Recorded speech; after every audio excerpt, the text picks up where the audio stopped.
This headline, it's in the Wall Street Journal. How Elon Musk can liberate Twitter.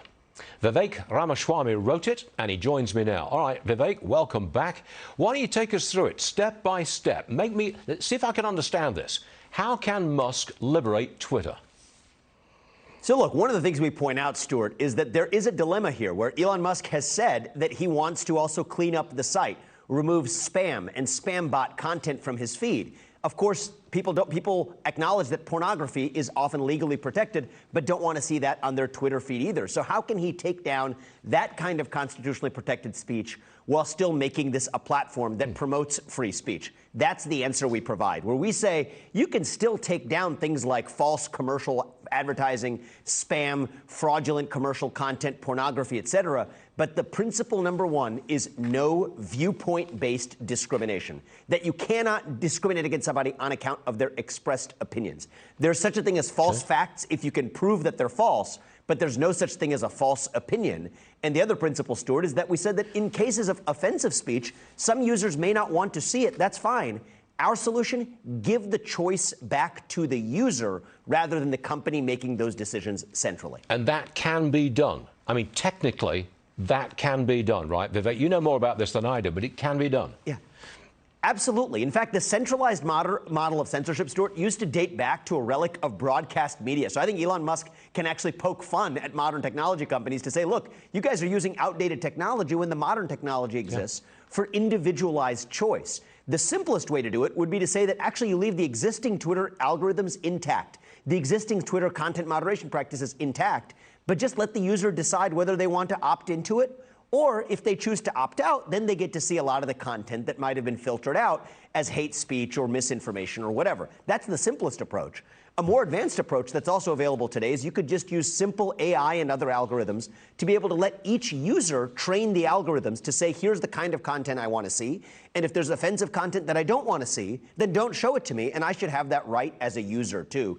That's, I think, the right way forward. Decentralized content moderation that gives power back to the user to make those decisions rather than the company making those decisions centrally. That's what I think Elon should do. There's something else I need you to explain to me. President Trump's Truth Social has taken the top spot on the list of free apps on Apple's App Store. It's actually gone past Twitter. What's behind this? It seems like a rather sudden rise in popularity, Vivek. Yeah. Look, Stuart, this is actually pretty interesting, and it's my belief that Twitter is number 2 based on my understanding as of recently as well. Here's what happened is before the Twitter acquisition was announced by Elon Musk, before that deal announcement came out, what we saw was actually Truth Social was somewhere in the 50s. Twitter was much further down the list as well.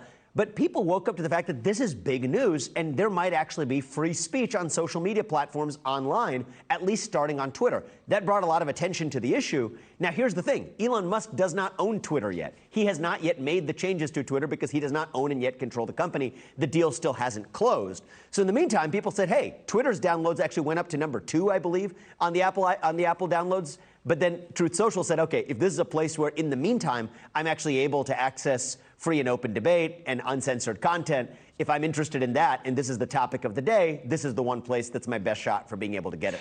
I think that's what actually happened, Stuart. Now, is that going to be long-lived? That's a separate story. Yeah, I just want the big picture for a second.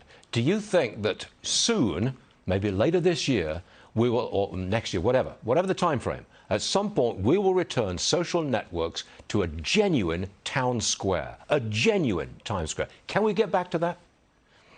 I'm hopeful, and I think we can. It's going to be a tough hill for Elon Musk to climb, but if he makes the right moves early on, I actually think we can get there, Stuart. I'm an optimist, and I think that is going to be good both for American capitalism. I think it will actually expand the tent of social media companies to bring in commercially more valuable users, but it's also going to be good for American democracy and our civic culture and restoring trust in one another and in our democracy itself.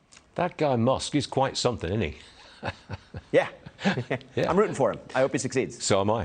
Vivek Ramaswamy, always good. Thanks for joining us, sir. We'll see you again soon. Thank you. Yes, sir. Thank you.